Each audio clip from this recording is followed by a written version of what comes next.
ayat ini mengajarkan kepada kita bahwa setiap perubahan, apalagi itu menyangkut perilaku dan budaya, sesuatu yang sudah mendarah daging, sudah menjadi sesuatu yang dianggap biasa, sudah dikonsumsi oleh orang banyak, maka itu tidak mudah, perlu proses. Agama itu bisa hidup hanya pada diri orang-orang yang berpikir.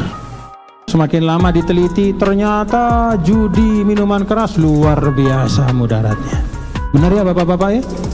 Apalagi yang sekarang namanya judol itu, ya Allah, juta-juta orang kena. Anak-anak kecil karena bertaruhnya uang 5.000, 2.000 di situs lewat handphone, iseng-iseng dibuat al-maisir itu semudah mungkin didekatkan ke kita. Kalau dulu orang mau berjudi, pergi dia ke tempat perjudian. Sekarang kalau mau berjudi, cukup buka handphone dan akses situs perjudian. Assalamualaikum, sahabat TGB News. Apa kabar? Pernahkah kamu berpikir bagaimana Islam mengajarkan kita menghadapi perubahan dengan bijak? Di kajian rutin pada Jumat kali ini, TGB Dr. Kiai Haji Muhammad Zainul Majdi mengungkap tafsir Quran Surat Al-Baqarah ayat 219 yang membahas tentang khamar, minuman keras, dan maisir, perjudian. Tapi, lebih dari itu, beliau juga mengajarkan kita prinsip penting perubahan bertahap, tadaruj, yang sangat relevan dengan kehidupan kita saat ini. TGB menjelaskan bahwa ayat ini tidak hanya mengingatkan kita tentang bahaya khamar dan judi, tetapi juga tentang bagaimana Islam mengajarkan kita untuk bertahan dalam proses perubahan yang penuh kesabaran dan pemahaman. Di zaman sekarang, tantangan seperti judi online yang mudah diakses juga harus kita lawan dengan logika dan kesadaran. Tidak hanya itu, kajian ini juga menekankan bahwa ilmu pengetahuan dan keimanan yang kokoh adalah kunci untuk hidup sesuai dengan ajaran Islam yang sejati. Yuk, simak selengkapnya untuk mendapatkan wawasan dan inspirasi yang akan membantu kita semua dalam menghadapi tantangan hidup. Jangan lupa like, share, dan subscribe. Shadaqallahul azim. Bismillahirrahmanirrahim. Alhamdulillah, wassalatu wassalamu ala Rasulillah habibina Muhammad ibn Abdullah wa ala alihi wa sahbihi wa man tabi'a hudah, amma ba'du. Para jemaah Masjid Hubbul Watan, kita baca 219 dari Suratul Baqarah. A'udzu billahi minasyaitonir rajim. Bismillahirrahmanirrahim. Yas'alunaka 'anil khamri wal maisir. Mereka bertanya kepadamu wahai Muhammad, 'anil khamri, tentang minuman keras, al-khamr wal maisir, dan judi. Qul, katakanlah wahai Muhammad, fihima, di dalam kedua hal itu, ismun kabir, ada dosa yang besar, wa manafi'u, dan juga beragam manfaat, linnas, bagi manusia. Wa ismuhuma, dan dosa keduanya, akbaru min naf'ihima, lebih besar daripada kemanfaatan keduanya. Wa yas'alunaka madza yunfiqun, dan mereka bertanya kepadamu wahai Muhammad, apa yang mereka infakkan.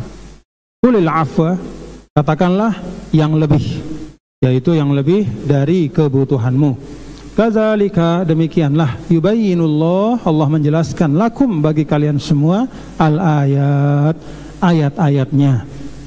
Yaitu di sini adalah hukum-hukumnya, petunjuk-petunjuknya, la'allakum tatafakkarun, agar kalian semua senantiasa berfikir. Shadaqallahul azim. Saudara-saudara, yang pertama, apa hubungan ayat ini dengan sebelumnya? Nah, ayat sebelumnya itu apa? Innalladzina amanu walladzina hajaru wajahadu fi sabilillah ulaika yarjuna rahmatallah wallahu ghafurur rahim. Orang-orang yang beriman, berhijrah, berjihad di jalan Allah. Nah, hubungan ayat ini dengan sebelumnya adalah bahwa di antara bentuk jihad yang paling besar itu adalah jihad melawan kehendak dari diri kita untuk mengkonsumsi, untuk melakukan sesuatu yang tidak diridhoi oleh Allah. Nah, jadi melawan hawa nafsu. Nah, salah satu dari yang banyak diinginkan oleh manusia adalah kesenangan, ya, kesenangan sesaat, ya, kenikmatan, kenyamanan. Nah, termasuk diantaranya dalam minuman keras dan berjudi.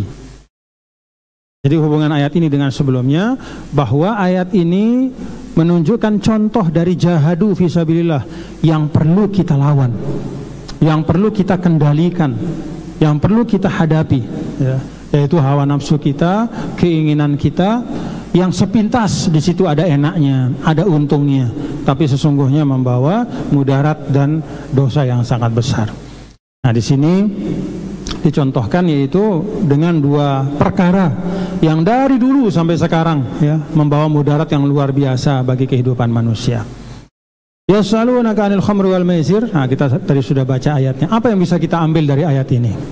Nah, tadi sudah kita ketahui wajhul munasabahnya, hubungannya dengan ayat sebelumnya, bahwa ayat ini membahas tentang dua hal yang seringkali menjadi ujian bagi manusia di dalam jihad melawan hawa nafsunya.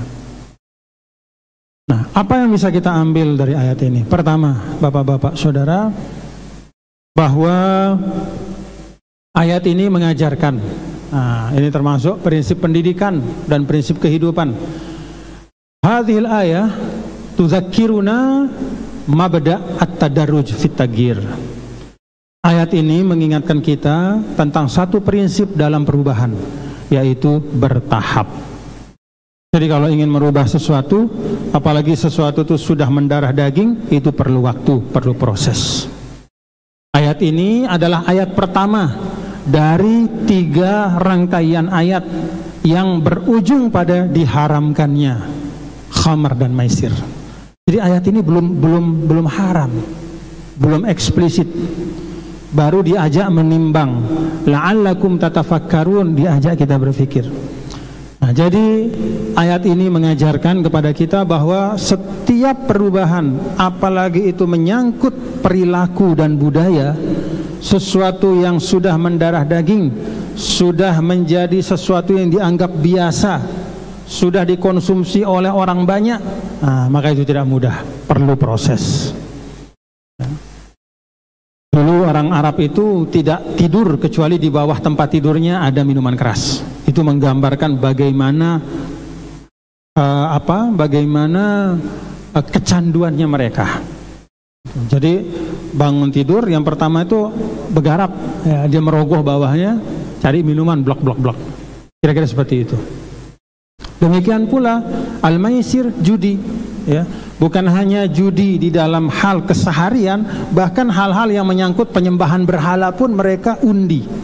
Ada undian-undian, suka sekali kepada perjudian. Puluhan bahkan ratusan tahun usia tradisi ini. Maka Al-Quran, ya, Allah Maha Hakim, Maha Bijaksana, itu mengetahui tabiat manusia. Manusia itu kalau seketika dicabut dari sesuatu yang memang sudah mendarah daging, dia bisa patah, bisa rusak dia, bisa dia tolak begitu saja. Maka bertahap. Nah, ini ayat yang pertama. Wahai orang-orang beriman, kul fihima, jawablah wahai Muhammad bahwa dalam khamar itu ada dosa yang besar, ada juga kebaikan-kebaikan atau manfaat. Ya, gampang-gampangnya dari jual beli minuman keras dapat untung, misalnya kan dapat duit, ya. Atau apa, misalnya lagi suntuk, lagi pusing, mungkin sebagian orang minum minuman keras jadi tenang hatinya, itu betul manfaat. Tapi ingat, ismuhuma akbaru min nafihima, mudaratnya itu jauh lebih besar, ya. Nah, begitu turun ayat ini, mulai yang biasanya minum 5 kali, 6 kali sehari, mulai minumnya itu 2 kali, 3 kali, mulai agak menarik diri. Tapi Sayyidina Umar mencermati, wah ternyata nih masih belum dengar juga. Akhirnya Sayyidina Umar berdoa, Allahumma bagin lana fil khamri bayanan syafiya. Ya Allah, berikan kami keterangan yang jelas tentang urusan minum-minuman keras ini. Turunlah kemudian ayat yang ada dalam surah Ali Imran, ya ayyuhalladzina amanu la taqrabus salata wa antum sukara. Wahai orang-orang beriman, janganlah mendekati tempat sholatmu, ya.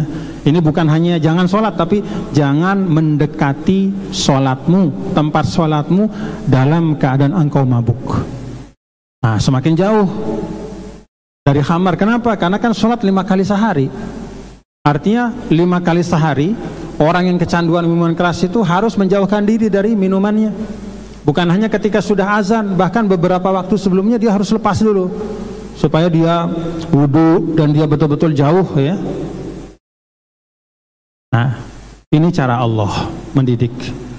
Maka semakin jauhlah dari minuman keras, ya.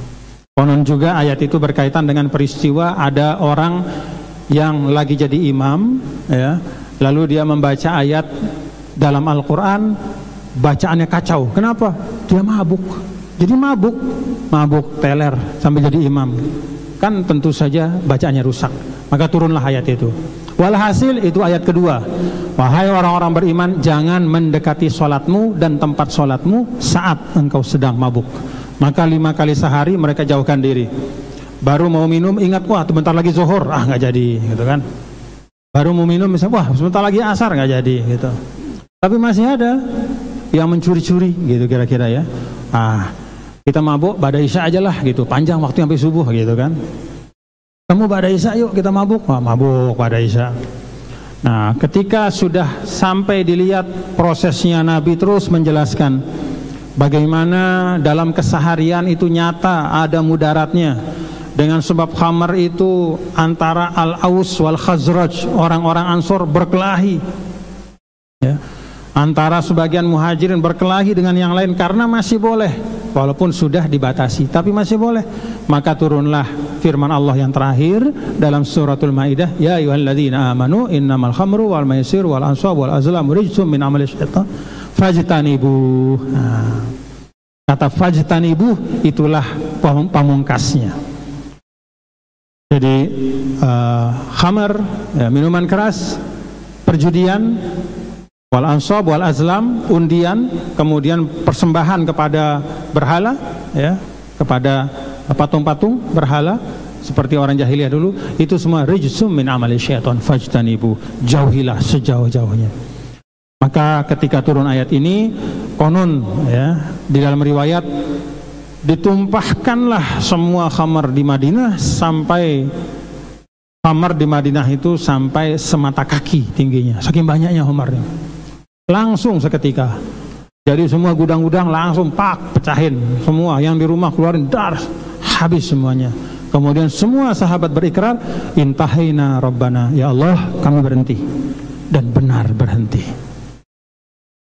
Jadi pelajaran pertama, Bapak Saudara, kalau Anda menemukan suatu kebiasaan yang tidak baik, baik pada diri Anda maupun pada orang-orang sekitar Anda, atau dalam satu lingkungan kerja, itu butuh kesabaran untuk merubahnya. Butuh proses. Bangun sistem yang baik, ya.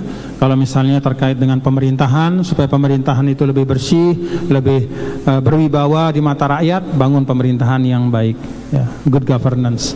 Demikian pula di hal-hal yang lain. Jangan putus asa. Kalau dalam proses perubahan itu dari 1 juta orang yang berubah 10, 20, nggak apa-apa, tapi mulai berubah terus seperti ayat ini.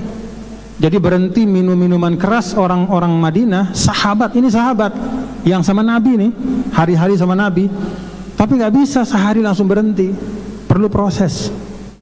Dari diingatkan, Pak, manfaatnya banyak, tapi ingat dosanya lebih banyak ya, lebih besar gitu.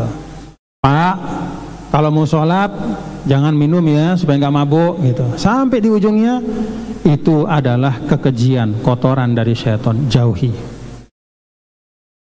Jadi itu pelajaran pertama ya dari ayat ini, bahwa setiap ikhtiar melakukan perubahan itu membutuhkan proses, membutuhkan kesabaran, membutuhkan ketekunan, dan membutuhkan kebersamaan. Yang kedua yang dapat kita ambil dari ayat ini, dari belakang, kadzalika yubayyinullahu lakumul ayat, kadzalika yubayyinullahu lakumul ayati la'allakum tatafakkarun. Allah Ta'ala memang memberikan ayat-ayatnya dalam Al-Quran 6.600 sekian ayat. Tapi ayat-ayat ini tidak mungkin dapat difahami kecuali oleh orang yang berpikir. Maka yang kedua yang bisa kita ambil dari ayat ini adalah agama itu bisa hidup hanya pada diri orang-orang yang berpikir.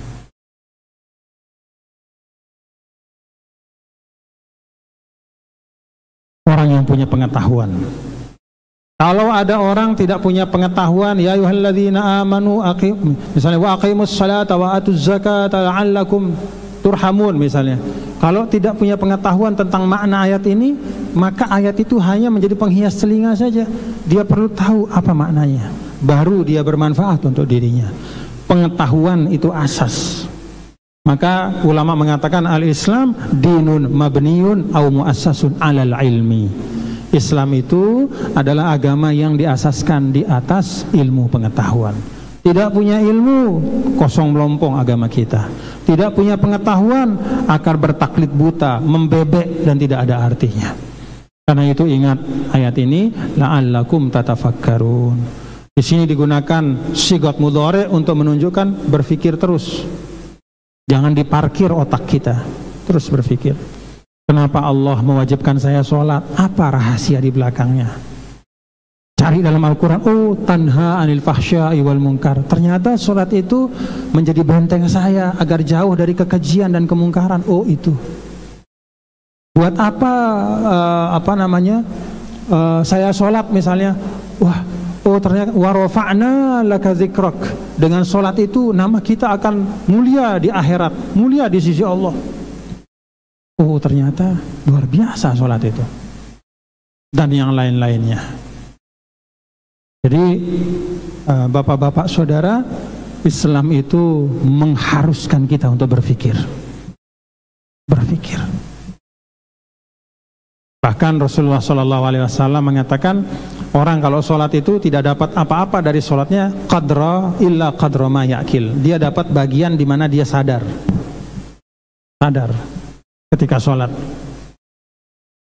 hadir ya, sholatnya itu dia hadir. Tapi kalau kepalanya terbang kemana-mana, ya sholatnya selesai, tapi pahalanya di bagian itu nggak ada, karena tidak hadir dirinya, akalnya tidak hadir, pikirannya tidak hadir, entah kemana. Ya selesai sholatnya, tapi kalau satu rakaat yang kita bisa bawa kesadaran kehusyuan, ya mungkin satu rakaat itu yang kita dapat pahalanya. Nah ini menunjukkan bahwa Islam itu memang sangat mementingkan ilmu pengetahuan. Dan memang benar, semakin lama diteliti, ternyata judi, minuman keras luar biasa mudaratnya. Benar ya bapak-bapak ya? Apalagi yang sekarang namanya judol itu, ya Allah, juta-juta orang kena. Anak-anak kecil, karena bertaruhnya uang 5.000, 2.000 di situs lewat handphone, iseng-iseng. Dibuat al-maisir itu semudah mungkin, didekatkan ke kita. Kalau dulu orang mau berjudi, pergi dia ke tempat perjudian. Sekarang kalau mau berjudi, cukup buka handphone dan akses situs perjudian.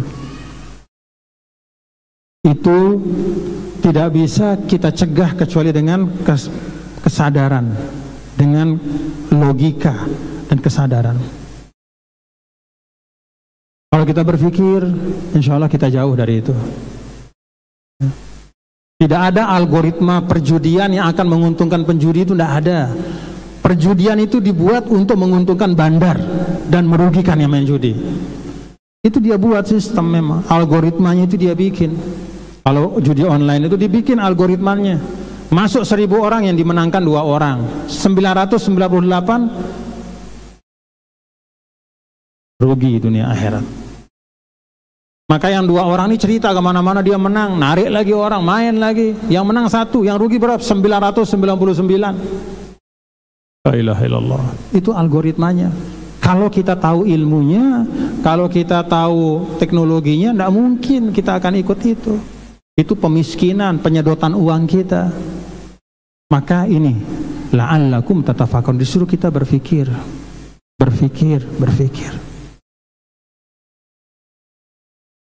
Itu yang kedua yang bisa kita ambil dari ayat ini, bahwa agama kita hidup kalau akal kita hidup. Berpikirlah, maka akan hidup agamamu. Parkir akalmu, mati agamamu. Bentuknya apa? Ya kita sudah tidak tahu lagi. Ya, ada tren ini ikut, ada tren itu ikut. Kenapa? Sudah tidak bisa berpikir sehat, ikut-ikutan. Itu yang kedua. Lalu yang ketiga, dari ayat ini bapak-bapak saudara, la yukallifullahu nafsan illa wus'aha. Allah tidak membebani manusia melebihi kemampuannya. Dari mana kita ambil kesimpulan itu? Wa yas'alunaka madza yunfiqun qulil afwa. Dan mereka bertanya, wahai Muhammad, apa yang mereka infakkan? Jawaban Allah, qulil afwa. Beritahu mereka, yang mereka infakkan itu adalah apa yang merupakan kelebihan dari kebutuhan mereka. Jadi bapak-bapak kalau punya keluarga, kebutuhan bersuami istri rumah tangga katakanlah 500.000, maka yang lebih dari 500.000 itu boleh untuk entah semuanya, entah sebagiannya itu diinfakkan. Kebutuhan penghasilan 1 juta, kebutuhan 500.000, sisa 500.000, pilah ya. Ya tentu misalnya katakanlah kalau sudah sampai nisabnya keluarin zakatnya dulu ya. Lalu kemudian mau nabung boleh ya. Lalu kemudian mau investasi boleh, investasi dunia boleh ya. Lalu kemudian mau investasi akhirat dengan bersedekah boleh. Tapi prinsipnya al-afu, yaitu yang lebih dari kebutuhan. Jangan berinvestasi akhirat tapi menyia-nyiakan tanggungan dan kewajiban di dunia. Karena tanggungan dan kewajiban di dunia itu juga nanti akan minta pertanggungjawaban di akhirat. Nah dari sini bapak-bapak saudara, ini prinsip. Sehingga dalam beragama itu jangan memberatkan diri Anda dengan apa yang Allah tidak wajibkan kepada Anda. Kalau memang belum bisa naik haji, jangan paksakan diri naik haji. Minjam sana, minjam sini, jangan. Allah tidak mewajibkan. Jangan-jangan salah ya. Karena manusia itu seringkali kalau memaksakan diri, maka ada kewajiban yang betul-betul kewajiban yang dia tinggalkan. Jadi demikian juga kewajiban-kewajiban agama yang lain. Upayakan semaksimal mungkin, tapi jangan memaksakan diri yang menimbulkan kesulitan-kesulitan lebih besar di masa yang akan datang. Dulu Nabi pernah lihat ada orang perjalanan, tiba-tiba sahabat kumpul kepada ada seseorang, wah dia pingsan orang itu. Repotlah satu kafilah, ada yang ngipas-ngipasin, ada yang ngambilin air, ada yang pukul-pukul pipinya supaya bangun. Pingsan sahabat. Kata Nabi, ini kenapa dia pingsan? Oh ya Rasulullah, dia puasa. Apa kata Nabi? Laisa minal bir asyamu fis safar. Bukanlah merupakan amal soleh puasa pada saat perjalanan.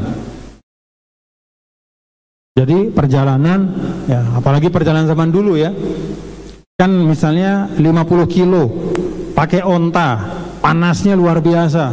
Sudah tahu kita nih, bakal keringetan, bakal mati-matian, tapi masih memilih puasa. Nah itu kata Nabi, bukan merupakan amal soleh, bukan merupakan kebajikan. Enak sendiri dia mau dapat pahala puasa, tapi ngerepotin satu kafilah. Ini gambaran ya bahwa Islam itu la yukallifullah nafsan illa wus'aha, tidak membebani manusia kecuali apa yang merupakan ruang yang dia mampu untuk laksanakan. Salat juga gitu ya, qiyaman wa qu'udan wa ala junubikum. Kalau bisa berdiri berdiri, kalau nggak bisa duduk, kalau nggak bisa duduk juga baring. Gerakin tangan kaki, kalau nggak bisa bergerak cukup isyarat mata. Kalau tidak bisa isyarat mata, dalam hati. Itu udah minimal ya. Hatinya masih sadar, ya sudah sesuaikan. Jadi salah kalau ada orang sakit maksakan diri bangun, sholat berdiri, tiba-tiba dia paleng, salah sendiri. Allah sendiri sudah kasih ruang, kalau Anda sakit duduk, kalau nggak sambung duduk baring gitu. Jadi apa yang dilapangkan oleh Allah jangan kita sempitkan ya, karena egoisme kita. Wallahu alam bishawab. Ini 3 hal yang dapat kita ambil dari ayat ini. Semoga ada manfaatnya untuk kita semua, dapat kita amalkan dengan sebaik-baiknya. Yang pertama, setiap perubahan itu membutuhkan proses ya Pak ya. Kita sabar, tapi tetap kita tempuh prosesnya. Kemudian yang kedua, agama itu hidup dengan hidupnya akal kita. Teruslah kita bertafakur, berpikir ya, menggunakan logika kita dengan baik agar kita bisa beragama juga dengan baik. Lalu yang ketiga dan terakhir, Allah Subhanahu wa taala la yukallifullah nafsan illa wus'aha. Semua perintah-perintah agama itu diminta kita untuk menunaikannya sesuai dengan kemampuan kita. Semoga Allah memampukan kita bapak-bapak ya, semaksimal mungkin dalam melaksanakan tuntunan-tuntunan agama. Al-Fatihah. Bismillahirrahmanirrahim. Alhamdulillahirabbil alamin. Arrahmanirrahim. Iyyaka na'budu wa iyyaka nasta'in. Shiratal ladzina. Jangan lupa like, komen, dan subscribe untuk lebih banyak konten inspiratif.